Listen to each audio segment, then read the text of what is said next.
Perfeito, meus queridos irmãos. Esta é a turma do curso básico em teologia, turma das quintas-feiras, e estamos na nossa quinta e penúltima aula desta matéria, ética cristã e ministerial, né? Como já falamos na aula passada, no dia 15, que era suposto termos a última aula, eu terei corte de imigração, será a última. E já o nosso paraleigo está nos avisando que poderá essa corte durar mais de 2 horas e meia, 2 horas e 45. Ela começa às 6h45 da tarde, vai ser a última sessão. Então, ele nos recomendou que, se tivéssemos algum compromisso depois de 7h30, 8h, que não assumíssemos, porque vai tomar tempo, sendo a última. Então, decidi prudente não termos aula no dia 15, e aí reduzimos uma aula a menos dessa matéria, e aí voltaríamos no dia 22 com a nova matéria mordomia cristã. Então, só estou reavisando, creio que falei isso na aula passada, então estou dando esse avisinho. Então, hoje seria a penúltima, próxima semana a nossa provinha de ética cristã e ministerial, e a última aula desta matéria fechando.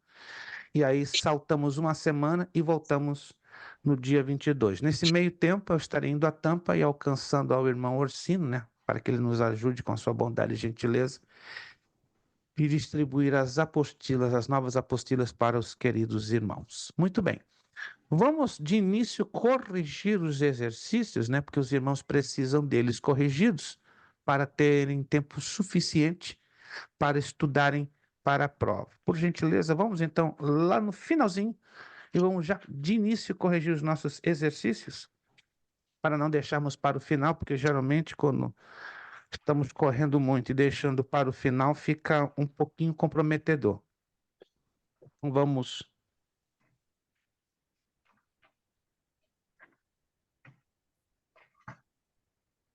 Perfeito, perfeito, pastor Maurício. Assim eu farei, já recebi a sua mensagem. Vamos trabalhar com esta situação, já passamos para a sua pessoa. Sem problema, obrigado. Vamos lá então. Página número 4. Página de número 4. Nós temos que começar a corrigir o bloco 2. Confere? Bloco 2 em diante, porque até a coluna A com a coluna B, deixa eu ver aqui. Não, eu acho que já corrigimos, desculpe. A página 4 do bloco 2 já corrigimos. Então, damos a continuação para a página seguinte, número 6. Perfeito. Então, página 5, a partir do número 6 em diante. Número 6. Ser um homem de Deus, ser um homem de palavra e ser um homem sociável são os 3 aspectos da vida de um obreiro, os quais ele não pode se esquecer. Esta declaração, ela é certa ou errada? Vamos ver se os irmãos... Está todo mundo em silêncio. Com o áudio fechado fica difícil, né? Até participar. Vamos lá. Certo. Certíssimo, certíssimo. Número 6C. Número 7. O alcance e o ministério de um obreiro somente abrange o seu passado e o seu presente. Certo ou errado? Errado. Alô? Certo ou Errado. errado? Número... Errado. Errado, porque inclui também o seu futuro. Então, número 7, errado. Número 8. Os primeiros missionários comissionados pelo Senhor Jesus saíram de 3 em 3. Essa declaração é certa ou errada? Errado. Errado. Que 2 sempre em 2. foram de 2 em 2. Número 9. A reputação moral do obreiro deve ser uma: irrepreensível. Certo ou errado? Certo. Número 9, corretíssimo. Número 10. Os obreiros desordenados nada fazem, tudo exigem, de todos tira proveito. Certo ou errado? Errado. Certo. Errado. Está se referindo aqui aos parasitas. Parasita. Recapitulando, 6. Correto? 7 e 8 erradas. 9 correto. 10 errado. Perfeito. Assinale com um único X para afirmar a única alternativa correta. Número 1. A preparação mais fundamental de todas na vida de um obreiro, sem dúvida, é a... Qual é a letra correta? Espiritualidade. Letra A, espiritualidade. Letra A. As outras são importantes, mas a mais fundamental é a espiritualidade. Número 1, letra A. Número 2, sintomas que indicam a imaturidade de um obreiro cristão. Qual é a letra correta?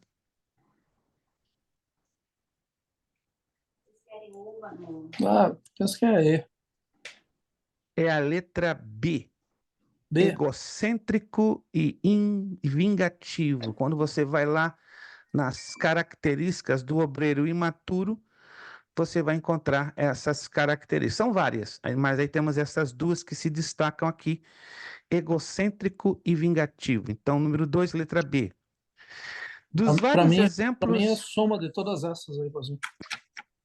seria, mas a sintomatologia mais evidente é o egocentrismo e a vingança, né? E dentro do egocentrismo estariam, né, as outras como um simples produto, mas as duas que indicam, né, que dão a evidência. Então, número 2, letra B. 3. Dos vários exemplos de maus obreiros, Diótrefes tinha as seguintes características. Só uma aqui é a que é correta. Qual é a letra? E. É a letra D. Ele era B. exibicionista, D de dado, exibicionista, né? Está lá na apostila e há um texto que nos mostra essa característica bem estranha.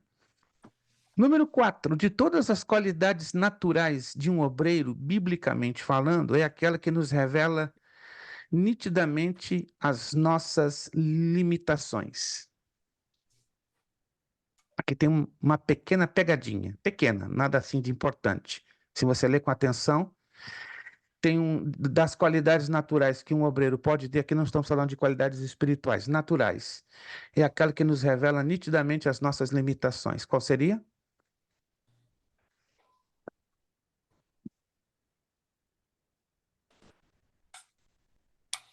Será que pegou tão forte?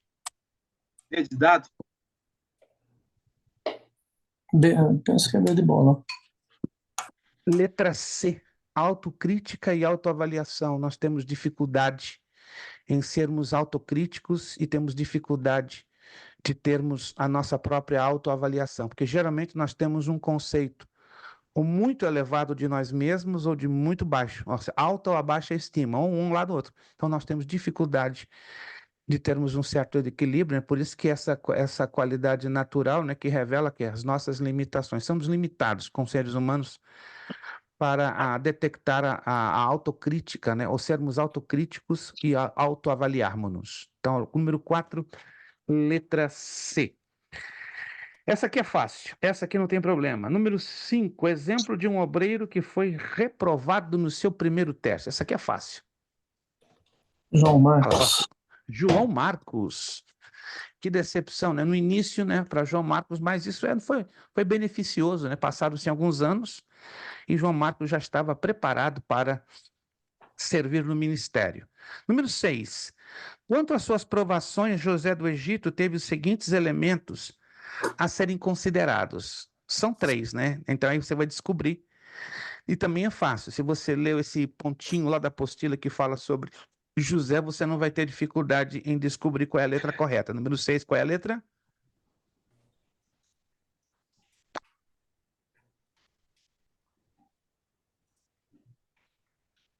Ninguém detectou. Ou tem uma partezinha lá na apostila que fala sobre José.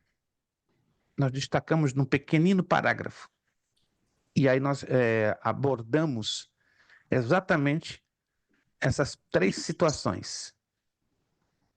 Letra A. Em meio à dificuldade, à imoralidade, à prosperidade e à caridade. Está lá na apostila. Número 7, responda. Fale resumidamente em 2 ou 3 pontos, sobre os deveres fundamentais do obreiro, né? Essa resposta aqui pode ser, desculpe, a mais objetiva possível. Se você for lá na página de número 21 e 22, você vai encontrar a resposta no ponto 8, os deveres fundamentais do obreiro. Aí diz, os deveres do obreiro abrangem defesa dos direitos e interesses que lhes são confiados, o cuidado e o zelo pelo prestígio de seus colegas, etc, etc. Então aí você pode destacar, como já falamos, 2 ou 3 pontos, né? Sempre tenha em consideração que a resposta para esta pergunta, repito, vocês podem anotar, está na página 21 e 22, exatissimamente no ponto número 8. Ponto número 8, né? Você lê com atenção e ali você vai detectar e destacar esses 2 ou 3 pontos, e aí você pode inserir como a resposta. Para finalizar, na última página, relacione a coluna A com a coluna B. Aqui, como vocês sabem, é tipo efeito dominó. Se você erra uma, vai empurrar as outras também a serem erradas. Então, todo cuidado aqui é pouco. Eu dou as letras e vocês me dão os números, perfeito? Vamos lá. Letra A, qual número? Letra A. São as incapazes de lutar, de seguir ou reagir. Qual seria o número? 3. Número 5, a ovelha fraca. A, número 5, a ovelha fraca. Letra B, é adquirido pelo obreiro quando este dedica parte de seu tempo para os estudos em geral. Qual seria o número? 10. 10, perfeito. Número 10, conhecimento. Letra C, são os mutilados espirituais. Qual seria a letra? Está muito próximo. Só dou essa dica para vocês, está próximo demais. 3. Qual? 3. 3, perfeito. Está bem do ladinho. A ovelha quebrada. Letra C, número 3. Letra D, ele é o seu próprio patrão e amo. Qual seria o número? Ele é o seu próprio patrão e amo. Está se referindo a quê ou a quem exatamente? Letra D, número? Ninguém se atreve. Ou se arrisca, né? Número 8. 8. O obreiro e a sua autodisciplina. Letra D, número 8. O obreiro e a sua autodisciplina. Letra E. Essa aqui é facílima. São os inconversos.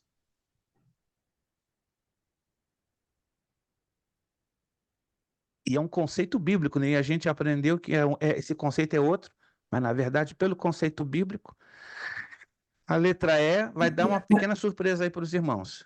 Número 1.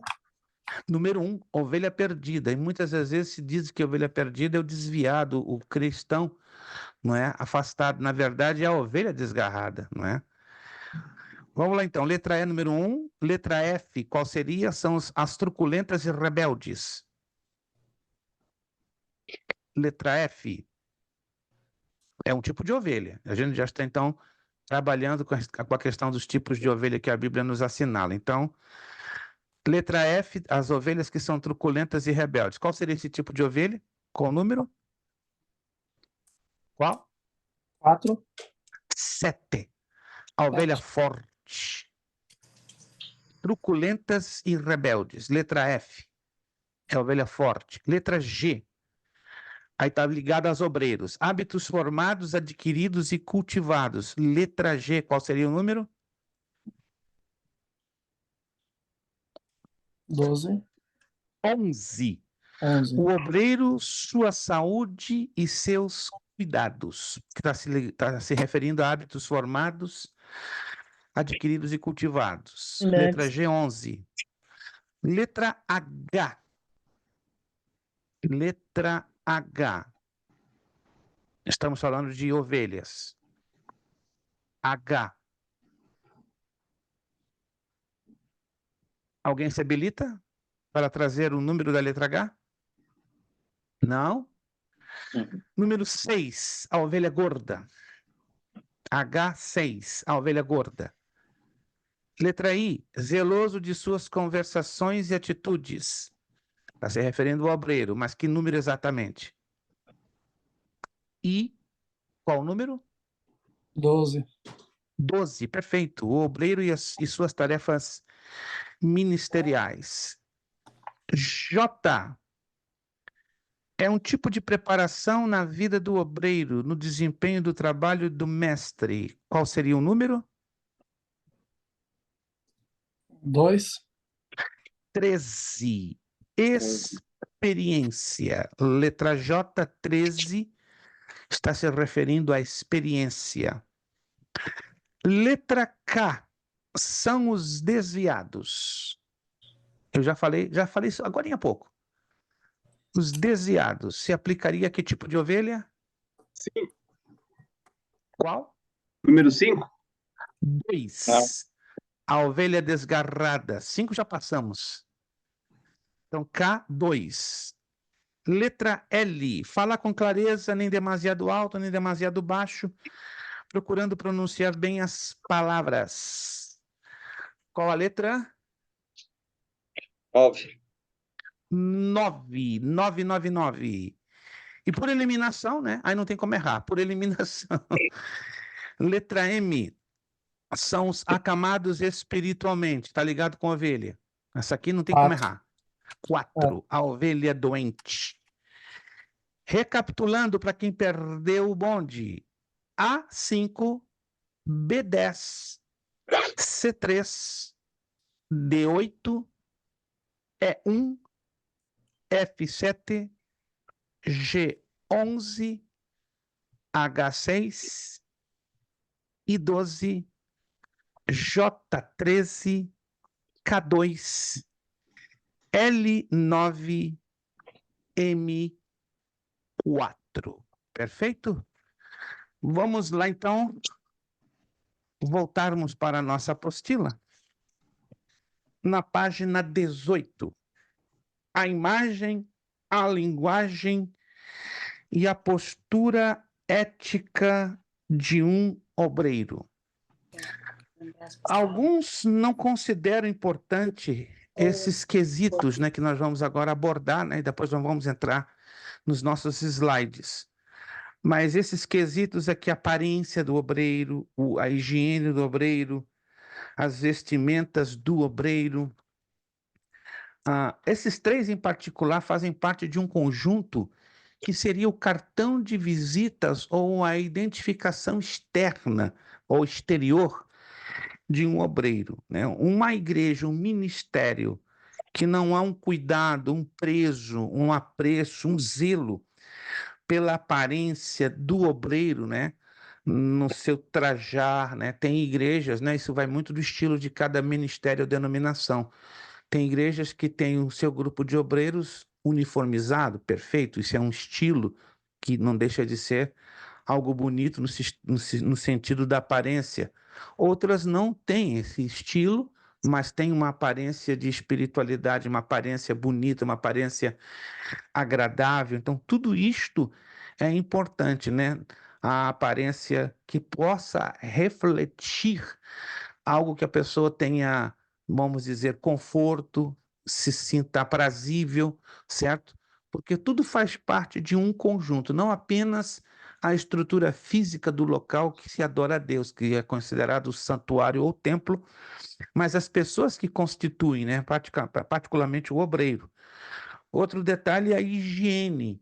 Na nossa cultura, né, nós brasileiros ou latinos, na maioria, procuramos ser bem higienizados, né? Sobretudo porque levamos muito em consideração aquele texto de 1 de Coríntios 6, 9 e 19, que diz que o nosso corpo é o templo do Espírito Santo. E por ser o templo do Espírito Santo, claro que temos que ter redobrado cuidado em mantê-lo limpo, em mantê-lo higienizado, né, para refletir também no plano espiritual o bom aroma de Cristo. E a questão das vestimentas, né, o próprio apóstolo Paulo e Pedro, né, fazem recomendações a mulheres e a homens com respeito à vestimenta, que ela não seja vestimenta que chame atenção, escandalosa, ostentosa. Entende? Não estou lendo esses textos porque tomaríamos um pouquinho de tempo, né? E o tempo hoje é precioso demais. Mas essas três imagens, ou essas três partes, elas são bastante importantes na identificação ética dos obreiros. Virando a página, na página 19, né? Eu não estou fazendo a leitura porque vocês já leram a apostila, eu só estou mencionando os pontos. O que o obreiro deve falar? Eu entendo e creio e tenho visto muito aí ao longo do tempo que Deus tem nos permitido exercer o ministério, obreiros que aprenderam a falar no improviso. Tem vantagens e desvantagens o falar no improviso, mas sempre é bom estar preparado quando, digamos, o pastor da igreja convida um diácono, um presbítero, um obreiro para trazer uma palavra de saudação, né, uma palavra de oração, uma palavra de ofertório e assim por diante, né? Como está aqui, eu vou ler essa partezinha que é bem curtinha, ponto 4, que o obreiro deve falar. Fale de um assunto ou tema que você tem obtido o direito de falar através de estudos e experiências pessoais. É necessário sentir-se interessado pelo mesmo, pois sem entusiasmo ninguém pode transmitir absolutamente nada. Pelo menos tem uma preparação mínima do que está falando. Não importa se vai estar trazendo uma saudação, fazendo uma oração, o importante é ter uma base daquilo, um conhecimento, né, prévio daquilo que o obreiro estará falando. O número 5 é já um pouquinho mais complexo. Como comportar-se em uma conversação ou interpelação em meio público? Aqui eu farei uma rápida leitura, né, desses 19 itens que parece, não, isso aqui é uma coisa que pode quebrar pesado a boética de uma igreja ou até mesmo de um ministério. Olha só, número 1. Prepare a discussão ao temário do assunto, o tema de seu interesse, experiência, o qual você domina satisfatoriamente. É o que eu acabei de falar agora há pouco, a questão do improviso. Alguns são muito bons no improviso, mas a maioria não tem um bom domínio no improviso. Então, qual é a recomendação? A preparação daquilo que vai se falar. Número 2.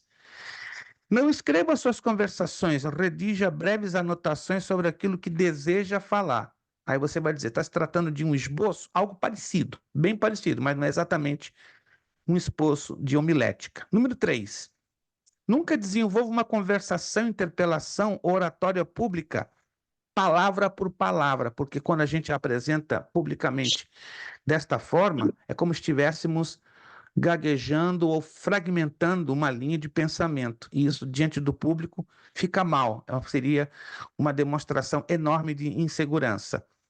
Número 4, complete sua discussão com ilustrações práticas e exemplos. É importante, é válido usar ilustrações, sem dúvida nenhuma, desde que não sejam excessivas e desde que elas não se afastem do contexto bíblico, porque o pregador ou a pessoa que está trazendo uma mensagem da parte de Deus tem que alcançar um objetivo, né? Que são os corações, que são as mentes, diante do propósito já pré-estabelecido. Número 5. Conheça pelo menos, parece um exagero isso aqui, mas não, presta atenção. Ó. Conheça pelo menos 40 pontos ou características relevantes do assunto, tema escolhido. Que isso? O restante não utilizado desse conhecimento lhe concederá reservas de forças, equilíbrio e confiança. Isso parece um exagero, mas não é não. É sempre que você vai falar, busque dominar plenamente o assunto. Para isso, tempo, e esse tempo você vai usar para explorar pelo menos esses 40 pontos. Fica muito difícil, né? Crer que uma pessoa que domine 40 pontos de um assunto que ele vai falar, ele não vai ter suficiente base ou suficiente segurança. Número 6, faça um esforço de não imitar a ninguém em particular. Seja você mesmo, autêntico, original. Essa atitude é um dos sinais de que o seu portador possui personalidade cristã. Lembremos-nos que imitação é um suicídio e fracasso total. Todos ao ouvi-lo perceberão que você não passa de um macaquinho, de um mero imitador. Infelizmente, isso é um pouco comum de alguns pregadores que são chamados de celebridades, né? Ou seja, eles se destacam por algum talento que Deus lhes deu, ou espiritual ou natural, e aí vem o povo que passa, que não é errado, a ter sobre eles uma admiração. Mas nessa admiração é importante que os obreiros sejam orientados a não imitar o obreiro. Eu não vou mencionar uma questão de ética, né, e de respeito, claro, porque estamos aqui falando de ética, mas existe alguns pregadores, por exemplo, com voz muito impostada. Quero saudar os irmãos com a gloriosa paz do Senhor Jesus Cristo. E parece que falar assim, impostado, grosso, é sinal de autoridade espiritual. E aí já vemos alguns simpatizantes imitarem exatamente no tom de voz, em alguns cacoetes ou tiques nervosos. Então, infelizmente, de parte de alguns obreiros, não de todos, né, graças a Deus, mas de algum número, a tendência de imitar ou um pregador, uma pregadora, um cantor, uma cantora. Ter uma admiração sincera e saudável é sempre válida, mas não sermos imitadores, como perdendo a nossa característica individual, nossa personalidade individual, porque isso é uma falta, sem dúvida, de ética. Número 7. Diga aos seus ouvintes, é uma honra falar-lhes nesse momento. Aquele a quem está dirigindo a palavra, sendo um pregador, sendo um ensinador, sempre é importante ele usar frases que envolvam a audiência. Essa aqui é uma delas. É uma honra estar falando com cada um de vocês. Outra dica que se dá a título de ética é evitar continuamente, o pronome pessoal eu. Eu fiz, eu sou, eu tenho, eu quero. Vai haver, obviamente, situações que exigem o uso do pronome reto, do pronome pessoal eu. Mas você está se dirigindo a uma audiência e sempre é bom usar nós. Nós estamos aqui, nós estamos ouvindo, nós estamos desejosos, mesmo que seja eu, você, falando para a audiência, o uso da primeira pessoa do plural sempre é mais agradável, sempre é mais simpático, porque reflete o quê? Empatia. O que é empatia? Contato com o público e envolvimento com o mesmo. Não estou querendo desmerecer, claro, que eu e você vamos deixar de usar o pronome pessoal reto, singular, da primeira pessoa do eu. Vão haver circunstâncias, claro, que terei necessidade de usar o eu. Mas quanto menos usarmos o eu, bem melhor. E usarmos mais o nós, porque vamos estar transmitindo o quê? Envolvimento e empatia com o público. Número 8. Sempre que possível, mencione o nome de alguém que esteja presente de maneira elegante, ordenada e respeitosa. Sempre, porque isso é uma, digamos, gentileza que se pode fazer a nível público. Fazê-lo em ausência pode gerar mal-entendidos irreparáveis. Evitar de fazer menção de pessoas que poderiam estar ali presentes, mas estão ausentes, e aí chega o vírus de terceiro, falaram de mim na minha ausência, pode gerar um mal-entendido. Ou depende de como se aborda esta colocação, mas sempre é bom evitar esse tipo de mal-entendidos. Número 9. Seja humilde, modesto e mostre em seu semblante a alegria que o contagia. Existem pregadores, ministradores que têm uma aparência um pouco pretensiosa, arrogante, parece que está acima do povo. Não, meus irmãos, nós somos tão iguais como quaisquer outros seres humanos. E a humildade, a modéstia, ela é uma chave importantíssima para uma comunicação. Lembra-se que eu e você, em uma plataforma, em um púlpito, somos meros portadores, somos meros mensageiros, somos meros transmissores, né? Somos instrumentos, não somos os donos da verdade ou os donos da situação. Somos mordomos, né? Como nós vamos estudar na próxima matéria, né? Nós somos administradores dos bens, tanto espirituais como materiais, que Deus nos confiou. E ter um semblante de alegria. Ainda que você esteja tenha passado um péssimo dia, um dia complicado, um dia de muitas aflições, dores de cabeça, procure não descarregar no público o peso da sua carga. Claro, vai haver situações que fica impossível, né? Como situações de luto, de algum desgosto que a pessoa sofreu naquele dia, mas trabalharmos com o semblante, mesmo em situações difíceis e adversas, é uma necessidade para não contagiarmos o público com as nossas cargas pessoais. Número 10, já falei sobre isso, né? Diga nós, ao invés de vocês. Isso demonstrará simpatia e identificação com a audiência, além de também demonstrar sua modéstia nesta identificação. Número 11, também já falamos, é só reforçando. Não fale com semblante fechado, com a chamada cara amarrada e com um tom de reprovação ou de irritação na voz. Lembre-se que nós podemos ferir a sensibilidade daqueles que nos ouvem. Nem todos têm uma sensibilidade amadurecida. Algumas pessoas têm uma facilidade impressionante de se ofender com qualquer abordagem, por mais inocente que ela possa ser. Por isso, temos que cuidar bastante este quesito número 11. Número 12. Trate de falar o que interessa a seus ouvintes. Evite falar historinhas estranhas, contos, testemunhos ou revelações de barriga cheia, com o objetivo de impressionar e cativar a audiência. Alguns usam esse tipo de técnica para impressionar o público, mas o público não precisa ser impressionado, irmãos. O público que está ali é para ouvir a gloriosa palavra de Deus. O público que está ali está com sede e fome de Deus, com sede e fome da presença de Deus. E se eu não tenho mensagem para transmitir de maneira ordenada e profunda, teremos que ter cuidado de não cairmos com o problema de Aimaas. Lembra-se, Aimaas decidiu correr na frente de um mensageiro para chegar ao rei Davi. Quando chegou lá na frente de Davi, ele não tinha nenhuma mensagem. Já outros, ao contrário, têm uma mensagem ostensiva, uma mensagem agressiva, baseado nessas partes que eu acabei aqui de mencionar. Nada para impressionar, mas tudo para impactar, trazendo a gloriosa palavra de Deus. Número 13. Faça um esforço para não desculpar-se aleatoriamente, embora isso seja muitas das vezes automático na nossa maneira de ser, a menos que seja estritamente necessário. Tal atitude levada de forma constante e reiterada transmite à audiência o quê?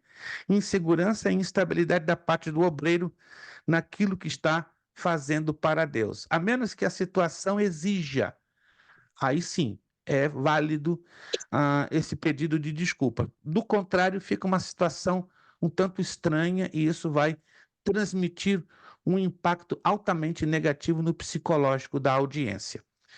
Número 14. Aceite as críticas em vez de ressentir-se ou colocar-se melindrado como uma criança, ofendendo-se com as mesmas. Procure avaliá-las. Pode ser que, de repente, em algumas delas esteja a verdade que nos custa muito aceitar e escutar, para a nossa própria restauração ética e espiritual.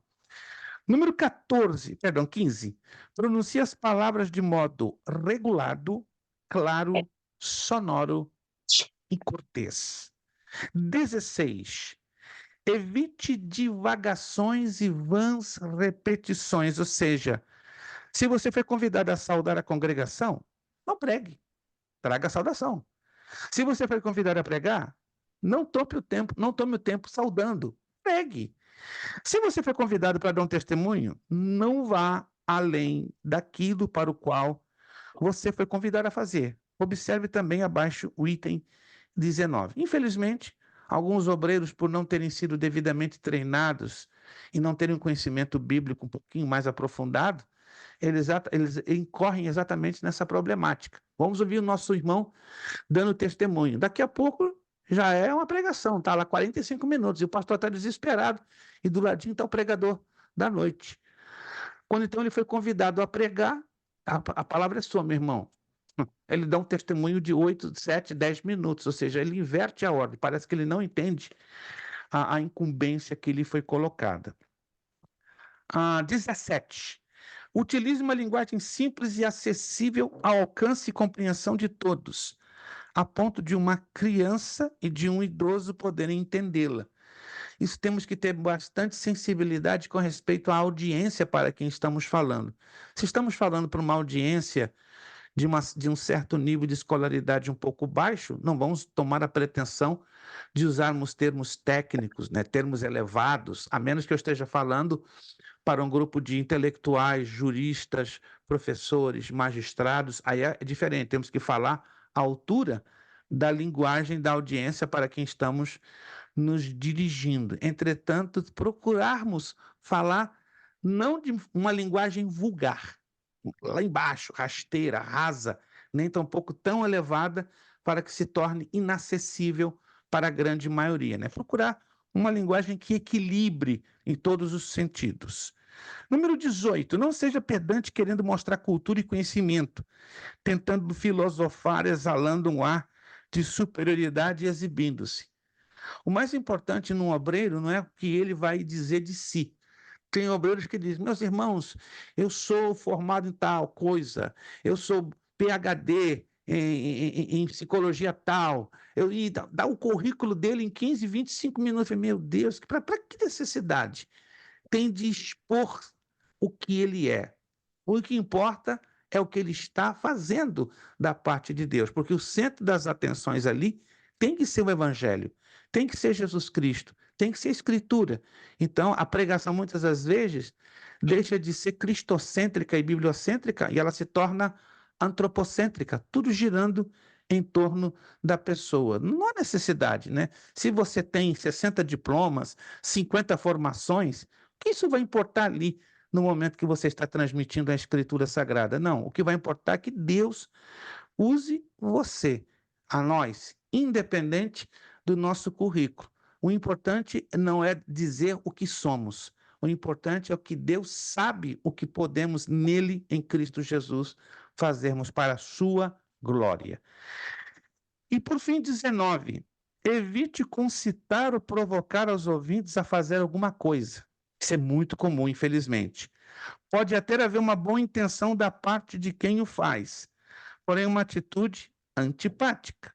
Ao invés disso, diga, devemos orar, devemos falar, devemos lutar, ou seja, nunca coloque aquela atitude que você pode até usá-la como motivacional de uma maneira direta, mas envolva-se naquela atitude. Daí a necessidade do devemos. Estou entendendo? Temos que nos incluir para sermos empáticos, envolventes e não antipáticos. Já que estamos falando de antipatia, empatia, vamos falar rapidinho sobre como o obreiro adquire a simpatia da sua audiência. Eu só quero só fazer menção desse ponto, desse parágrafo, e não vou fazer mais leitura, para a gente então entrar na temática que a apostila vai nos trazer com maior desenvoltura. Como o obreiro adquire a simpatia de sua audiência? Você talvez pergunta, tem alguma técnica, algum passe de mágica? Não. São dicas super simples e todas elas baseadas na Sagrada Escritura. Elogie com moderação aos ouvintes. Se pode fazer isso? Se pode, porém com moderação. Lembremos-nos que Cristo é o centro do culto, é o que eu acabei de falar agora. Jesus, o culto deve ser sempre cristocêntrico, ele deve ser o centro das nossas atenções. Procure apresentar-se para falar sem arrogância, o mais relaxado e modesto possível. Mostre-se interessado nos costumes e opiniões daqueles que o ouvem. É importante nós sermos sempre abertos para ouvir a opinião de terceiros e não sermos aqueles que podem dar a ideia que somos donos da verdade ou donos da situação e não somos. Procure apresentar-se sem aquela aparência ou complexo que você é o melhor e o mais importante. É o que estou ressaltando agora mesmo. Refira-se de modo elegante à pessoa de seu adversário, sem quaisquer vulgaridades ou asperezas. Se você for se referir a alguém que não vai muito com você, que não gosta muito de você, que tem como seu adversário, até nisso temos que ser elegantes, temos que ser éticos. Não se apresente de modo vulgar, relaxado. Informal, sim. Vulgar e relaxado, não. Ou seja, vai muito também da questão cultural. Tem igrejas que exigem, né? Isso é uma questão muito cultural e temos que respeitar, apesar que isso não é exigido pelas escrituras, né? O uso de terno, gravata, paletó fechado, etc. e tal, tem igrejas que dão essas exigências, as outras igrejas não. pode ir informal, jeans, camiseta, blazer, etc. Uma coisa é se apresentar vulgar e outra coisa é se apresentar informal. Então, temos que ser muito cuidadosos para não confundirmos isso. E, por fim, não fale de temas ou assuntos superados ou ultrapassados. O púlpito ou o local onde nós ministramos ou compartilhamos a palavra tem que ser um local que saiam assuntos que vão interessar a audiência. E melhor assunto, temas ligados diretamente à palavra de Deus. Muito bem, nós vamos então agora para os nossos slides. Isto. Já falamos alguma coisinha sobre esta temática, né? Sobre a ética social. Deixa aqui abrir isto. Todos estão enxergando os slides? Todos estão enxergando? Perfeito. Já falamos alguma coisa sobre isso, e isso não é querendo polemizar, é importantíssimo deixar isso o mais claro possível. Já que estamos falando de ética, o cristão e o obreiro precisam entender o seu papel dentro da sua ética social e política. Porque a igreja é constituída de pessoas que vivem em sociedade, com deveres e obrigações a serem cumpridos. Além disso, o cristão tem duas cidadanias, terrena e celestial. Por isso, há uma relação da igreja com o Estado. Cumpre observar preliminarmente que a igreja e seus membros, admitindo ou não, têm uma relação com o Estado. Nós falamos na aula passada, né, que o Brasil é um Estado laico, ou seja, não está atrelado a uma religião específica, né, como a Argentina e alguns países da América Latina que têm a sua religião oficial. Mas os Estados Unidos também, ele é considerado um Estado laico, apesar da influência protestante aqui ser muito forte. A relação do obreiro com as autoridades. O obreiro é cidadão pertencente a uma nação, isso estamos bem cientes. Por isso, possui deveres e obrigações.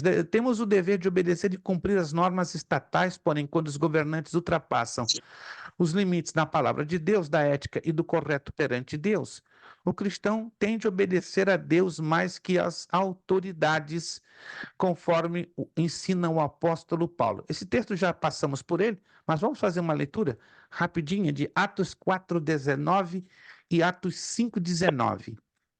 Atos 4:19, Atos 4:19 e Atos 5:29.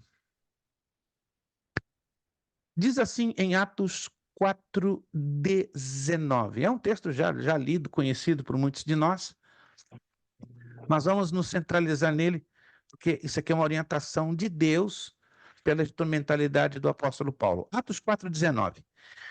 Respondendo, porém, Pedro e João lhe disseram: julgai vós se é justo diante de Deus ouvir-vos antes a voz do que a Deus. Interessante isso aqui, né?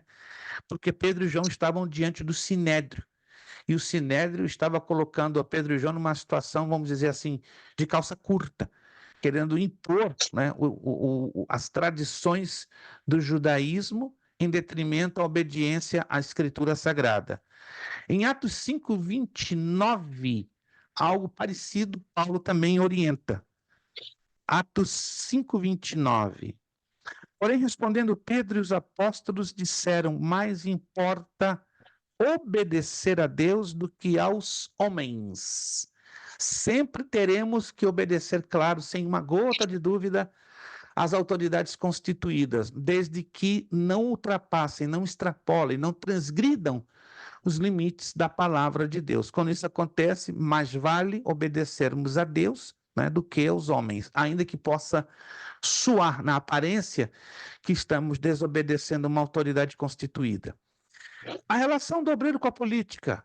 Temos que respeitar os políticos e os candidatos a cargos políticos, mas esses também têm de ser éticos e reverentes na casa de Deus. Há crentes extremistas que não admitem que o crente se candidate, porém sejamos coerentes e não preconceituosos, porque os filhos de Deus podem fazer um trabalho ético e eficaz para engrandecer o reino de Deus. Isso é bem verdade, ainda que a política em si oferece um alto risco de corrupção, altíssimo risco de corrupção, mas um cristão, quando ele se propõe a fazer a coisa certa, apesar do alto risco, repito, ele pode conseguir, e alguns têm conseguido, não muitos. Já se tratando de um pastor, eu vejo complicado. É uma humilde opinião, nada mais. Vejo complicado porque vai haver situações que o pastor vai ter que negociar os seus princípios ministeriais com princípios humanos, políticos, e aí fica sensivelmente um pouquinho complicado. Um membro de igreja se candidatar a um cargo político, ok, mas na questão da responsabilidade pastoral já fica sensivelmente bem mais comprometedor. O obreiro e a ética da responsabilidade social. A igreja, biblicamente falando, tem uma responsabilidade perante a sociedade, que se inicia pelo amor ao próximo e pela fé em Deus, sendo manifestada através das boas obras, conforme pontilhou o apóstolo Tiago em Tiago 1,27. Vamos rapidinho a Tiago 1,27. Depois dessa leitura, vamos dar então o nosso tempinho de descanso de 7 minutinhos. Na verdade, hoje vamos esticar para 10 minutinhos, tá? Vamos deixar redondinho para 10 minutos, que não é muito tempo também, né? 7 é muito rápido. Então vamos trabalhar com 10 minutinhos. Tiago, capítulo 1, Epístola de Tiago, capítulo 1, versículo de número 27. A religião pura e imaculada para com Deus, o Pai, é esta: visitar os órfãos e as viúvas nas suas tribulações e guardar-se da corrupção do mundo. Ou seja, o evangelho veio trazer não apenas a redenção, a salvação, o resgate da alma humana, mas também veio trazer a salvação, a restauração, o resgate do corpo humano. Ou seja, a igreja foi chamada para pregar um evangelho com duas facetas: a faceta espiritual e a faceta espiritual, ou seja, a igreja deve e pode fazer a sua responsabilidade social. Depois do nosso intervalo de 10 minutinhos, nós vamos falar, já falamos já lá atrás, nós vamos só dar uma rápida pincelada, a linguagem do obreiro na sociedade, a relação do pastor com a convenção, se ele pertence a uma convenção ou um grupo, que chamamos também de concílio, a relação do pastor com outros pastores, o pastor e a linguagem corporal, sobre o sigilo pastoral, como é importante a questão do sigilo pastoral, né? Alguns cuidados importantes. Jesus se importava com os pobres e ricos, aí estamos falando da sensibilidade da ética de Jesus. Jesus se importava com os doentes, Jesus se importava com as crianças, Jesus se importava com os oprimidos pelo diabo, Jesus se importava com as mulheres, ou seja, vamos entrar em um capítulo, em um aspecto muito interessante, muito curioso, todinho ele relacionado com o Senhor Jesus, porque ele é o modelo maior, ele é o modelo por excelência de tudo que podemos imaginar de excelente e maravilhoso ligado à ética, tanto cristã como a ministerial, ok? Então, em 10 minutinhos nós regressamos, não corte a sua conexão, pode fechar o seu áudio, o seu vídeo, mas em 10 minutinhos nós faremos então este intervalinho para você se esticar um pouco, tomar a sua água e o seu café, tá bom, gente? 10 minutinhos, 9h10, estamos aí de volta. Muito obrigado.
Muito bem, meus irmãos, nosso tempo é curto, 10 minutos, esticamos só 3 minutinhos.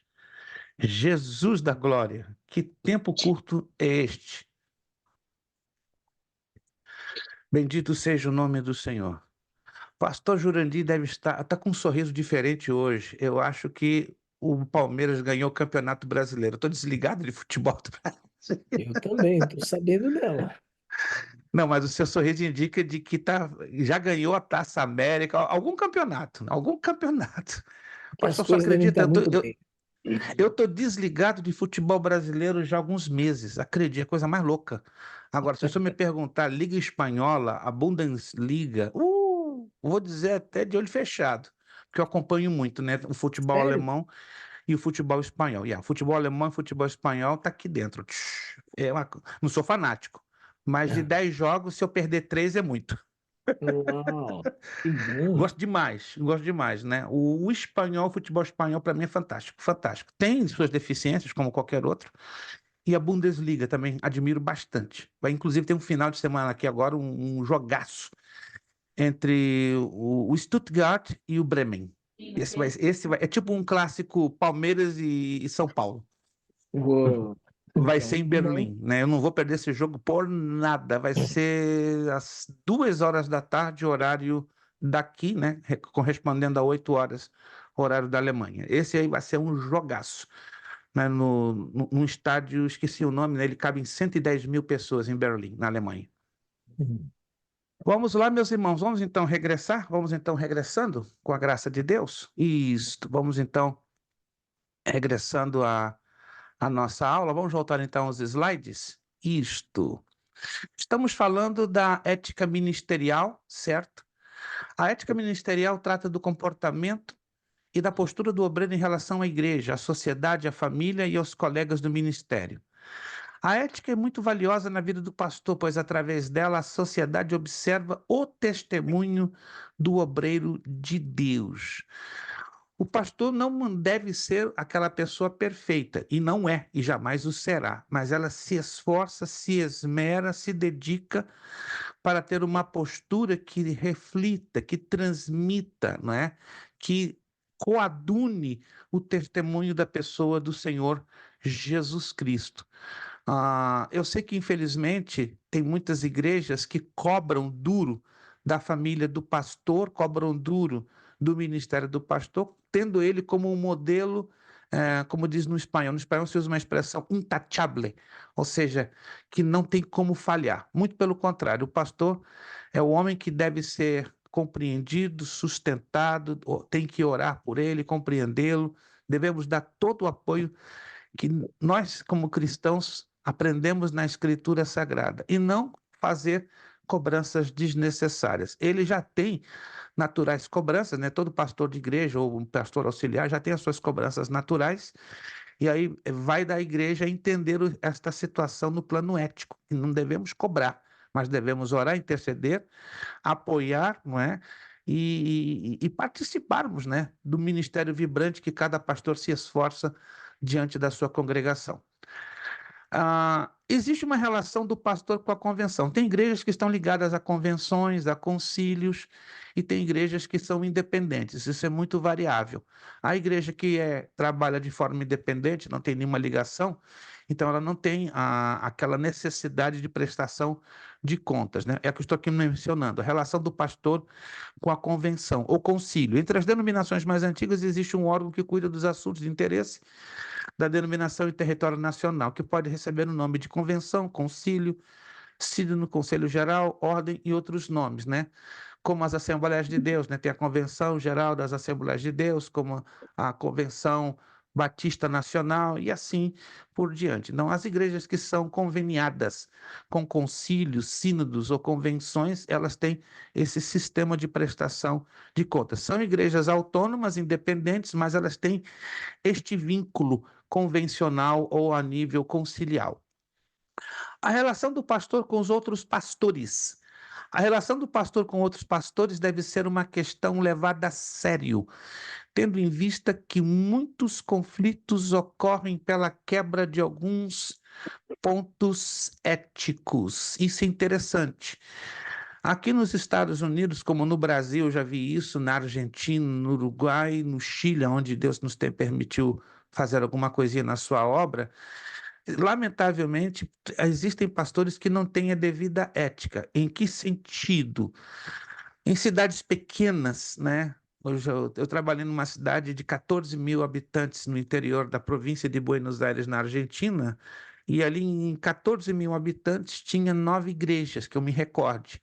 E a igreja que eu pastoreava era uma igreja da Convenção das Assembleias de Deus da Argentina. E uma coisa que me horrorizou, era a primeira vez que eu tive essa experiência na minha vida, como pastor de igreja, é que os pastores das outras igrejas tinham o hábito de minar, não é? A credibilidade de outros pastores. É uma criancice, é uma falta de ética, né? Além de minar, pegavam o telefone e convidavam membros de outras igrejas. Outra coisa super absurda, que não faz sentido, porque a seara do mestre ela é ampla para todos trabalharem, não existe esse negócio de competição, certo? Mas tem outras situações também mais estranhas, como, por exemplo, eu vi muito isso no Brasil e no Chile, né? Igrejas que constroem igrejas, né, ou templos quase que colados com outros templos, como querendo fazer uma espécie de disputa ou de competição. Tudo tem que ser avaliado a nível ético, né? A menos que este pastor ou pastores não queiram ter um bom relacionamento com outros. Nós entendemos à luz da Bíblia que o reino de Deus é muito grande, é muito extenso, certo? Tem uma abrangência fantástica, fantástica. Entretanto, há trabalho para todos, não há necessidade de corpo a corpo, assim, no sentido de competição. Quem tem essa visão de competição não tem visão de reino, tem visão de igreja local tão somente e unicamente. O pastor e a linguagem corporal. Isso é interessante, né? A linguagem corporal não é um tema muito comum de ser estudado entre os evangélicos, porém relevante para aqueles que lideram, trabalham com o público. Através da linguagem corporal, entendemos o significado de nossos gestos e desvendamos um pouco das nossas emoções. Esta abordagem ela está muito ligada à chamada psicologia pastoral, né? Que é uma matéria que costuma se estudar muito no curso bacharel em teologia, né? E os irmãos que chegarem até lá no bacharel, né, vão passar, obviamente, por esta matéria. Esta matéria ela é de um grande impacto, ou seja, existe uma necessidade que um pastor ou grupo de obreiros ligados a ele tenha uma visão, ainda que básica, de psicologia pastoral? Sim. Entendo que tem igrejas e pastores e ministérios que não creem no uso da psicologia. É verdade que a psicologia, no seu âmbito humano, ela desqualifica tanto a palavra de Deus como ao próprio Deus. Mas a Bíblia tem muitas abordagens de psicologia, como já falei, o livro dos Salmos, Provérbios, Eclesiastes, os livros poéticos trabalham com muitas colocações de psicologia humana. Segundo a história, Sigmund Freud, né, o pai da psicanálise, ele leu a Bíblia 2 vezes, embora ele não cria, não é, no seu conteúdo como prática de fé e de vida, mas ele ficou muito impressionado a ler os livros dos Salmos e Provérbios. Eu tenho isso registrado em uma autobiografia de Sigmund Freud. E segundo alguns seguidores de Freud, Freud se baseou algumas de suas teses de psicanálise, pelo menos em alguns 10 ou 15 textos das Sagradas Escrituras voltados no livro dos Salmos e Provérbios. Bem que curioso, embora ele não acreditava e não cria em Jesus Cristo como seu Senhor e Salvador, ele achou muito curioso e interessante as abordagens de Provérbios e Salmos, né, que falavam dentro dele em relação ao psique do ser humano. Por isso que é interessante, sempre que possível, que um pastor ou um grupo de obreiros pudessem entrar nesta área da psicologia pastoral, não no sentido deles se colocarem melhor do que os membros, mas de darem um melhor assessoramento no conhecimento do ser humano ou da membresia do corpo de Cristo sobre quem estão exercendo o seu pastoreio. Sigilo pastoral. É um negócio bem delicado. Aí eu confidenciei o meu pastor tal coisa. Passa-se 3 horas, a notícia já corre na cidade inteira. Que é isso? Mas o meu pastor é a pessoa que eu mais confiava. Que é isso? é o problema da falta de treinamento. Todo pastor, ou por lógica, ou por sentido comum, ou por treinamento ministerial, deve entender a importância desta área da sua vida, que é o sigilo pastoral. O ministério pastoral, por natureza, é cercado de informações sigilosas, ou seja, secretas, que não podem sair dali. É só entre ele e o membro ou o grupo de membros. Problemas confessados no aconselhamento, finanças da igreja, cadastro de membros e outras situações que devem ser colocadas a nível de sigilo. Claro, há situações que devem ser transcendidas ao conhecimento da congregação, mas tem outras por uma questão tanto ética como lógica e coerente, não. Deve se manter claro o sigilo pastoral. Aí temos algumas recomendações, já demos elas lá atrás, né? Mas não é, digamos assim, perda de tempo voltarmos a retocar algumas dessas recomendações. Neste ponto, abordaremos alguns pontos éticos que devem ser observados pelos pastores e demais obreiros do reino de Deus.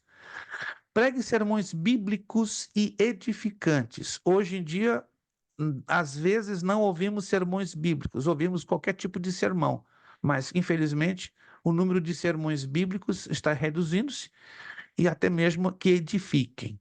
Não humilhe nem ridicularize os irmãos da igreja. É antiético fazer isso de púlpito e até mesmo de forma pública.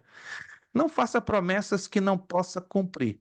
Algumas pessoas, alguns obreiros empolgados, publicamente ou de púlpito, fazem promessas que lá na frente não cumprem. E aí fica o problema da palavra mal abordada. Se pregar sermões polêmicos, cuide para não atacar as pessoas. O púlpito não é lugar de ataques. É lugar para trazer palavra de revelação, de soluções, de motivação, de transformação e, sobretudo, de salvação de almas. O púlpito não é lugar para ser usada como uma pequena plataforma de ataque.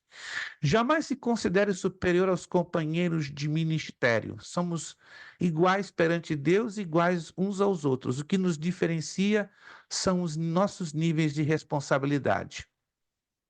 Vamos entrar agora na sensibilidade de Jesus. Irmãos, falar de Jesus é pouquinho, o tempo é pouco, né? Então vamos procurar sermos o mais objetivo, o mais aberto com respeito a Jesus. O nosso Jesus, o nosso Senhor, é o modelo máximo de ética. Então vamos destacar algumas abordagens envolvendo a pessoa do Senhor Jesus. A sensibilidade ética significa viver em sociedade de forma justa, sem deixar de ser sensível, amoroso e humano. Neste capítulo, ou nesta abordagem, ou nesta sessão, estudaremos a ética do Senhor Jesus Cristo, que pode ser verificada na forma como se relacionava com os pobres, ricos, oprimidos, doentes, mulheres e crianças. Jesus se importava com os pobres e ricos. Há alguns pregadores que dizem que Jesus só se inclinava para os ricos e outros só se inclinava para os pobres. Não, Jesus teve um tratamento equalitário, tanto para pobres como para ricos. O evangelho é para todos. Logo, podemos dizer que Jesus Cristo se importava com os doentes e com os endemoniados, com os estrangeiros, com os ricos, com os pobres e muitos outros. Deixa eu aqui abrir o... Deixa eu fazer aqui algumas perguntinhas dentro dessa área. Quem de vocês se lembram Jesus se comunicando e se importando tanto com ricos como com pobres? Vamos lá, alguém tem em mente 2 exemplos de Jesus tratando com ricos ou 2 exemplos de Jesus tratando com pobres? Alguém se lembra? Eu creio que é bem fácil, né? Se a gente olhar os 4 evangelhos, ele vai vir logo rapidamente na mente. Nicodemos, o jovem rico. Nicodemos e o jovem rico. Vocês observam que para cada um deles Jesus teve um tratamento diferenciado? Nicodemos era um rico, porém um religioso. O jovem rico também era entre aspas, um religioso, né? Porque ele foi com uma pergunta de $1 milhão. Mestre, bom mestre, que farei para herdar a vida eterna? Ou seja, o problema dele era dinheiro, obviamente, rico, mas ele tinha uma certa visão de religiosidade. Já Nicodemos, por ser um religioso pleno, a visão dele era questionativa aos extremos. porém sincera. Então a gente observa a motivação de um e de outro, completamente diferenciada. Ricos, religiosos, porém entre Nicodemos e o jovem rico, sem dúvida nenhuma, Nicodemos tinha uma sede tremenda de encontrar a verdade. O jovem rico, se você fizer uma análise, ele tinha um problema. Ele queria justificar o amor às riquezas. E a prova disso é que Jesus termina aquela rápida entrevista, né? Ó, vende tudo que tu tens, dá aos pobres e me segue. O que diz a Escritura? Ele diz, aleluia, glória a Deus. Não. Diz a Não. Escritura que ele ficou frustrado, ficou triste, porque o amor dele não era ao reino, não era o próprio Deus, era as suas próprias riquezas. 2 exemplos de pobres com quem Jesus se comunicou e tratou, até com muita ética, com muito carinho. O cego. Cego de Jericó. O cego de Jericó é um deles, ou esse é o mais clássico, o cego de Jericó, né? O Geralmente vocês paralítico. sabiam. Isso, excelente, pastora. A pastora Cá tá ligada em 440 volts. O cego é muito chamativo, né? Porque se vocês observam, né? Se você já observou isso, ou já leu o panorama histórico e cultural, os cegos, como os mendigos, eles têm que receber uma autorização do Império Romano para estarem mendigando ou à beira de um caminho, ou à beira de uma estrada. Quem sabia disso? Que eles tinham que pedir uma autorização. E essa autorização geralmente era dada através da entrega de uma capa ou de uma maca. Bem interessante, não é um alvará de funcionamento ou de permissão. Era através de uma capa ou de uma maca específica. Se você via um cego portando uma capa X, que ela diferenciava das outras, ou de uma maca, pode esperar que ele estava autorizado a estar ali na beira do caminho, ou seja, era uma pessoa pobre, não tinha capacidade de ter os seus próprios recursos, né? Ela é uma pessoa marginalizada pela própria sociedade, porém, o Império Romano dava essa deixa, essa saída. Não, temos então Bartimeu, quem seria uma outra pessoa também pobre, com quem Jesus tratou com muita ética, com muito carinho, com muito cuidado. Vamos lá. Se falou o cego de Jericó, quem mais? Mais uma pessoa. Paralítico O paralítico de Betesda, em isso, de João capítulo 5. Ali era um outro desvalido, um outro marginalizado. Ali era um completamente desenganado, tanto pela sociedade como pela medicina. Então, Jesus sempre teve esse cuidado com pobres, também com ricos. Voltamos, então, à abordagem? Vamos lá. Jesus se importava com os doentes. Jesus se importava com os doentes da sociedade. Se analisarmos o histórico profético de Cristo, verificaremos que ele curou pessoas de várias moléstias, enfermos, atormentados, endemoniados, lunáticos, paralíticos. Jesus não discriminava ninguém. Olha que interessante. O ser humano tem essa tendência de discriminar alguém por portar uma enfermidade, por portar uma deficiência, por portar alguma coisa que não lhe agrada, por uma discriminação social, racial, cultural, o que seja. Mas Jesus, ele veio para todos e demonstrava isso se importando com os doentes. Nós não podemos ser diferentes. Podemos ter até as nossas discriminações, as nossas barreiras éticas, culturais, podemos ter os nossos conceitos e dogmas premeditados, mas temos que ter essa sensibilidade ética ensinada pelo Senhor Jesus. Jesus se importava com as crianças. Em Jesus, as crianças encontraram acolhimento, amor e atenção. Se você estudar o plano cultural, né, ou a cultura judaica, as crianças, para alguns religiosos, sobretudo para os fariseus, elas eram uma espécie de estorvo, de impedimento, de atrapalho na sua trajetória religiosa. É estranho isso, né? Porque a base de uma nação é uma população de crianças e juventude. Mas os fariseus, por uma discriminação e por se sentirem melhores do que os demais, não tinham este acolhimento, amor e atenção, na maioria das vezes, para com as crianças. Nos dias atuais, onde a exploração infantil, fome, violência doméstica e pedofilia assolam as famílias, a igreja precisa ter a sensibilidade para acolher, para cuidar, para proteger, e mais nos dias de hoje, que estamos vivendo dias caóticos, aonde a exploração e o ataque à criança tem sido colocada em níveis escabrosos. Jesus se importava com os oprimidos pelo diabo. Jesus, em seu ministério profético, também se deparou com pessoas possessas de espírito imundo, maligno e diabólico. Hoje em dia, pelo menos na minha humilde experiência, né, nos anos que estou nesse país há 24 anos, eu já vi experiências estranhas, como, por exemplo, manifestação de endemoniados na igreja. Já não vou dizer, não vou entrar em detalhes, porque é um pouco constrangedor. Já estive visitando e participei trabalhando em igrejas que, quando se manifestava um endemoniado, os primeiros, assim, saírem fora, estranho, né? Eram os obreiros, os diáconos, os presbíteros, pum, caíam fora, atemorizados. Não, não é comigo, não. Como assim? Não é comigo. É bem verdade que Deus não nos chamou para desafiar a Satanás, nem os demônios, como alguns aí ficam desafiando a Satanás, travando até diálogo. Qual é o teu nome, demônio? Não, não, não, não, não. Eles interpretam mal aquilo que a Bíblia fala, que Jesus tinha autoridade para conversar com os espíritos malignos. Mas lembre-se, Jesus. Em nenhum momento vemos na Escritura Jesus ensinando, orientando os discípulos a travarem diálogo com os espíritos imundos. Eu, pelo menos, não vejo. Porque se isso fosse parte do discipulado, tanto cristão como ministerial, Jesus não teria nenhuma dificuldade em deixar claro, olha, vocês podem conversar com os demônios, dialogar, perguntar de onde eles vieram, mas não. Muito pelo contrário, Jesus nunca deixou isso claro, e muito menos específico, e muito menos o apóstolo Paulo. Mas ele, sendo Deus e o Filho de Deus, claro, ele tinha essa autoridade, que não impede de nós, porque Jesus mesmo disse: quem crer em mim fará obras maiores do que eu faço. E dentre elas o quê? Trabalhar com os oprimidos do diabo. Então é um comportamento estranho, raro, um pouco absurdo. Um obreiro, quando se depara com um endemoniado, ele se atemorizar e sair fora, né? A única conclusão que humildemente nós chegamos olhando pela Bíblia é que não entenderam ainda a questão da sensibilidade para com os oprimidos do diabo.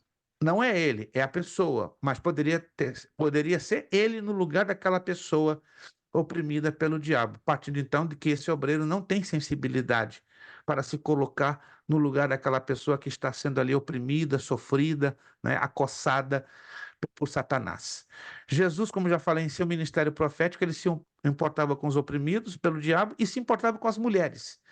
A mulher na sociedade do Oriente Médio naqueles tempos, até nos dias de hoje, era considerado elemento de segunda, terceira ou quarta categoria, mas não para Jesus. Jesus se importava com as mulheres no meio de uma sociedade preconceituosa, onde as mulheres, em muitas situações, eram tidas como insignificantes e desprezíveis. Jesus valorizou muito as mulheres. A prova disso é que na sua ressurreição, quem foi a primeira pessoa que teve contato com ele, Jesus Cristo ressuscitado? Uma mulher, Maria Magdalena, de quem havia Jesus expulsado uma quantidade considerável de espíritos imundos, né? Alguns deduzem que ela tenha sido uma prostituta, mas aonde está escrito isso? Na Escritura, nos Evangelhos, eu nunca vi, pelo menos eu nunca li. Se trabalham com muitas deduções, né? Hoje os pregadores parece que vão um pouquinho além das deduções coerentes, tanto no plano cultural como histórico, né? Mas a única coisa que eu tenho por informação na Escritura é que Jesus expulsou desta mulher 7 demônios. Fora isso, se ela foi prostituta ou não, eu não tenho informação nem pela história paralela e muito menos pelo relato dos 4 evangelhos ou das epístolas de Paulo. Mas Jesus, sim, colocou as mulheres dentro de um papel relevante, importante e valorizante.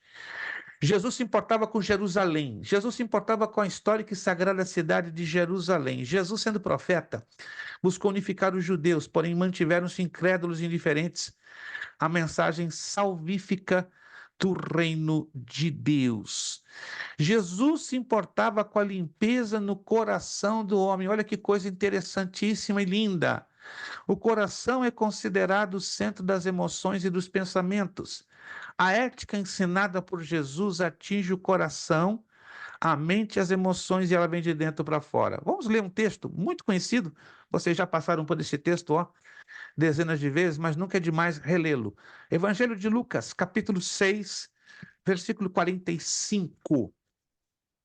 Evangelho de Lucas, capítulo 6, versículo 45. Eu pediria que qualquer um dos irmãos, por gentileza, abrindo o seu áudio, pudessem fazer a leitura deste texto. Lucas 6, 45. Lucas 6, 45 é um texto muito chamativo, muito, vamos dizer assim, coerente dentro da importância que Jesus, não é, dava e dá ao nosso coração. Lucas 6, 45, quem pode ler?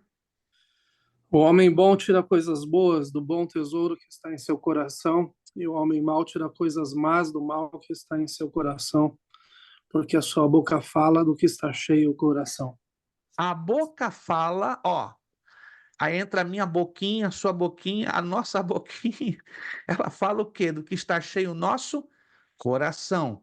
É impossível um coração cheio de ódio, ressentimento, amargura, rancor, falar de bênçãos, de gozo, de alegria, de coisas positivas. Concordam comigo? Não faz sentido. Se meu coração está carregado de amargura, de ódio, de ressentimento, como é que eu vou falar de paz, de fé, de perdão, de reconciliação, de amor? É impossível, não tem como. Então, nós somos o reflexo direto daquilo que está no nosso coração. E muitas das vezes o nosso coração não está suficientemente limpo ou nada limpo. Vamos a Provérbios capítulo 4. Provérbios também fala muito de perto sobre o coração. Provérbios capítulo 4.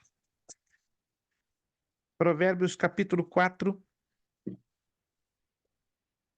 versículo 23.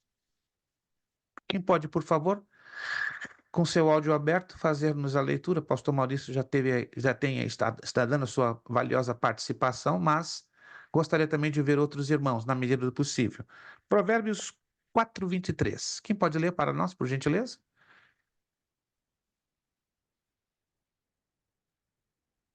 Sobretudo o que se deve guardar, guarda o teu coração, porque dele procedem as saídas da vida. Sobretudo o que se deve guardar. Obrigado, pastor Jurandir. Sobretudo o que se deve guardar. Ou seja, acima de qualquer coisa que você tenha que guardar, ó, guarda o quê? O teu coração, o nosso coração. Porque dele procedem o quê? As saídas da vida. Não tem um ditado, né, que diz que o peixe morre pela boca e o ser humano morre por onde? Pelo coração, pelas saídas da vida, né?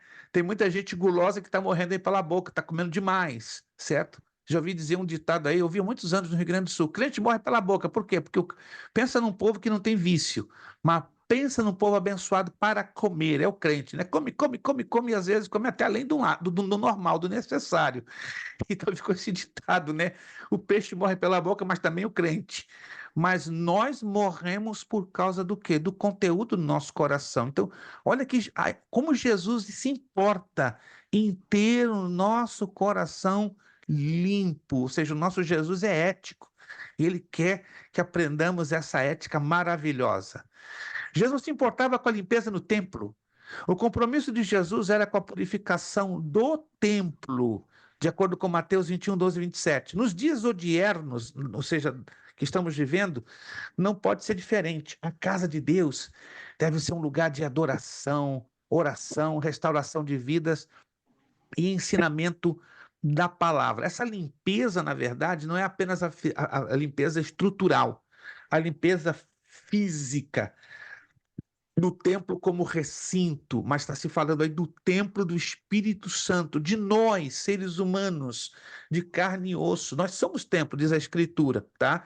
Assim como Jesus usou essa analogia da limpeza do templo físico, santuário, recinto, a casa de Deus é lugar de limpeza. Então, todas as vezes que eu e você vamos para a casa de Deus, vamos orar, estamos sendo limpos pelo momento de oração, de comunhão para com Deus. Estamos adorando a Deus, estamos sendo limpos.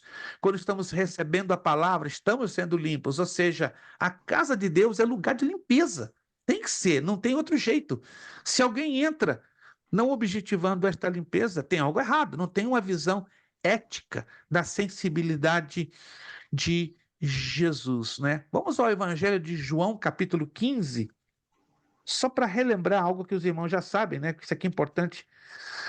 Sempre é bom relembrar. E há momentos que a gente aprende coisas que nunca lemos na nossa vida. Mas eu estou aqui trazendo pontos bem práticos que vão nos levar a relembrar. João capítulo 15, versículo 3. Quem pode ler para nós o Evangelho de João, capítulo 15, versículo de número 3. É um texto curtinho.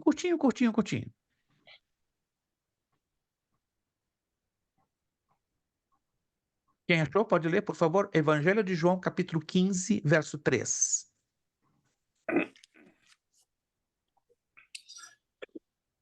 Vocês já estão limpos pela palavra que lhes tenho falado. Que lindo, que lindo. Obrigado, pastor. Que lindo. Vós já estáis limpos pela palavra que vos tenho falado. A palavra nos limpa. Primeiramente a palavra, depois o momento de oração, de adoração, de restauração, tudo envolve um pacote de limpeza que Jesus demonstra o quê? Sua preocupação, sua importância pela limpeza do templo. Jesus recebeu ajuda. A caminho da cruz, quando Jesus estava quase desfalecendo e seus passos quase vacilantes, os soldados que estavam espancando a Jesus agarraram um homem, o sirineu, obrigando o quê? A levar a cruz. Muitos de nós, às vezes, né, por orgulho próprio, orgulho pessoal, achamos que não é necessário recebermos ajuda de ninguém. Mas todos nós, irmãos, precisamos de ajuda. Todos. Começando do pastor da igreja, que ele sozinho não faz nada. Nenhum de nós, obreiros cristãos, trabalhamos de forma individual, independente. Claro, somos pessoas, somos individuais, mas se tratando da unidade do corpo de Cristo, vai haver momentos críticos, desafiantes, né? Que não apenas precisaremos daquela ajuda de boca, aquela ajuda verbal, não. Vamos precisar de ajuda no plano prático. A gente costuma muito ouvir uma frase que ficou muito popularizada e viralizada nas redes sociais. Tamo junto, né? Até gramaticalmente fica engraçado. Tamo junto, ao invés de estamos juntos. Mas algumas das vezes, não digo todas, algumas das vezes essa frase não é verdadeira. Ela é apenas uma frase de efeito para impressionar e massagear alguns dos egos. Mas o estar junto é muito mais do que falar. É realmente carregar, ajudar a carregar a cruz, como Simão Cirineu ajudou a Jesus no momento da sua debilidade física. Na próxima aula, a última aula, nós vamos falar da etiqueta no ministério. Já falamos alguma coisinha, né, lá dentro da apostila, nós vamos falar também. O obreiro, já falamos, né, sobre o obreiro e higiene pessoal. Vamos falar o obreiro e educação alimentar. Falamos agora há pouco e vamos ver o que Provérbio de Salomão fala sobre isso. Que, pastor, o obreiro no restaurante, até no restaurante, o obreiro tem que ter uma etiqueta, tem que ter uma ética. O obreiro e a cozinha da igreja, o obreiro no trânsito. Tem obreiros no trânsito, um trânsito apertado, estressante, muita buzina para lá, buzina para cá, perdem a compostura e fazem sinais obscenos, revoltados. Epa, quem é aquele ali? É um presbítero, um evangelista, é um pastor, é um membro da igreja fazendo sinais obscenos com a mão, com a cabeça? O que é isso? Então, isso causa um pouco de choque. Não é? Ninguém é de ferro, mas até no trânsito deve-se ter ética. O obreiro no púlpito, já falamos, só vamos dar apenas uma pincelada. O obreiro nos funerais, que interessante isso aqui, né? Qual a postura ética de um obreiro nos funerais? O obreiro e a correspondência, até na correspondência, temos que ter ética no ministério. O obreiro, a recepção e apresentação, os anúncios na igreja. Vamos então fazer uma conclusão desta matéria de ética cristã e ministerial. É uma matéria muito ampla e, ao mesmo tempo, de cunho muito prático, né? É importante, acima de tudo, nós temos esta matéria não apenas no sentido teórico, informativo, né, que é muita informação, mas que o Senhor Deus nos ajude a sermos transmissores de uma ética que glorifique e exalte o nome do nosso Deus. Amém? Amém, queridos? Perguntas, dúvidas, abordagens. Vocês hoje ficaram muito quietinhos. Acredito que passaram um dia um pouquinho cansativo, um pouco apertado. Quando estão elétricos, eu percebo que a participação né, fica assim, bem agitada, mas é normal. Nem toda quinta-feira os irmãos estão elétricos como normal, né? Tem dias que a gente realmente vem aqui para a escola um pouco cansados, pesados, atribulados, enfim. Mas motiva vocês a terem participação. A próxima matéria ela vai exigir naturalmente muita participação. Não debate, mas porque fala da mordomia, mordomia do tempo, mordomia dos dons, mordomia dos talentos, mordomia das finanças. Nós vamos falar de uma matéria que vai mexer fortíssimo com a prática de vida, de fé cristã de cada um de nós, chamada mordomia cristã, a partir da quinta 22 de fevereiro, permitindo Deus. Nenhuma pergunta, nenhuma abordagem? Não? Perfeito. Então vamos concluir a nossa aula de hoje. Agradecemos nosso irmão Evaldo, nosso irmão Marcos Tavares, pastor Jurandir, muito obrigado, pastor Maurício e pastora Kátia, Damian, que com problemas técnicos está aí, irmão Orsino. Tivemos hoje a ausência do pastor Elias, né? Já são 2 aulas, com certeza deve estar tendo algumas dificuldades, né? Tivemos também a ausência do Josevaldo, né? Que não pôde estar, e do William, que raríssimas vezes se ausenta, mas com certeza teve alguma situação que não lhe permitiu também nem se comunicar avisando-nos. Mas estamos orando pela ausência desses nossos queridos irmãos, crendo que na próxima aula estaremos todos aqui juntos com a nossa provinha no finalzinho. Teremos a aula normal, fechando a matéria, e perto de 9h15, 9h20, já partimos então para a nossa provinha. Vamos pedir ao nosso irmão Evaldo, nos despedindo com uma palavra de oração, agradecendo por esta aula. Muito obrigado a cada um de vocês pela participação, pelo apoio e pelas orações, e a vitória é de cada um de nós, de cada um de vocês, pelo maravilhoso e poderoso nome de Jesus Cristo. Irmão Evaldo, nos guiando e nos dirigindo uma palavra de finalização e de despedida. Senhor nosso Deus, nós queremos te agradecer por essa noite, pela Aleluia. palavra, Senhor, que nós recebemos. Essa palavra possa encontrar solo fértil em nossos corações, para que possamos aplicar no nosso dia a dia, como também na tua obra, Senhor. Porque nosso desejo é fazer o melhor para ti, Senhor. Te agradecemos por todos aqueles que estão presentes, aqueles também que não puderam estar, Senhor. Seja com cada um deles. Continue conosco, Senhor, no decorrer dessa semana, que possamos ter na próxima quinta-feira, Senhor, estar novamente aqui, Senhor, reunidos para aprender mais de ti. Continue conosco, Senhor. Essa é a nossa oração em nome de Jesus. Amém. Amém, amém. Para terminar, o nosso lema: seriedade, Seriedade, compromisso, compromisso, disciplina. disciplina, Seriedade, seriedade, compromisso, compromisso, disciplina. disciplina, Seriedade, compromisso e disciplina. disciplina. É necessário que ele cresça Necessário que e ele cresça. que eu diminua. Eu diminua. É necessário que ele cresça É e necessário que que ele eu cresça. diminua. Eu diminua. É necessário que ele cresça É e necessário que que ele eu cresça. diminua. Eu E diminua. a Deus damos o quê? A honra, a glória e o poder. Muito obrigado, irmão Evaldo, irmão Marcos, pastor Maurício, pastora Kátia, pastor Jurandir, Orsino, Damian. Deus os abençoe. Ótima quinta-feira, ótimo final de semana. E permitindo Deus, nos vemos na próxima quinta, dia 8, com a nossa última aula de ética cristã e a nossa provinha no final. Muito obrigado a todos. Beijo no Amém. coração de vocês. Amo vocês. A paz do Senhor. Obrigado. Amém.